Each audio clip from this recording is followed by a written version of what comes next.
বৈষম্য বিরোধী ছাত্র আন্দোলন চলাকালে 15 জুলাই থেকে 5 আগস্ট পর্যন্ত সংগঠিত হত্যা, গণহত্যা, নির্যাতন সহ মানবতা বিরোধী অপরাধের অভিযোগে সাবেক প্রধানমন্ত্রী শেখ হাসিনা সহ 10 জনের বিরুদ্ধে তদন্তের জন্য আন্তর্জাতিক অপরাধ ট্রাইব্যুনালে অভিযোগ দায়ের করা হয়েছে।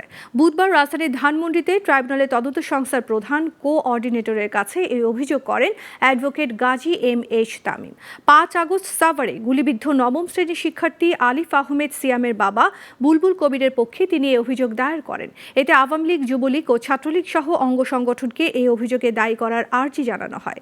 এর আগে রাজধানীর কাফরুল থানাধীন ঢাকা মডেল ডিগ্রি কলেজের দ্বাদশ শ্রেণীর শিক্ষার্থী ফয়জুল ইসলাম রাজনকে গুলি করে হত্যার অভিযোগে সাবেক প্রধানমন্ত্রী শেখ হাসিনা সহ 24 জনের বিরুদ্ধে মামলা করা হয়। ঢাকার মেট্রোপলিটন ম্যাজিস্ট্রেট আহমেদ হুমায়ুন কবিরের আদালতে এই মামলা করেন নিহত রাজনের ভাই রাজীব।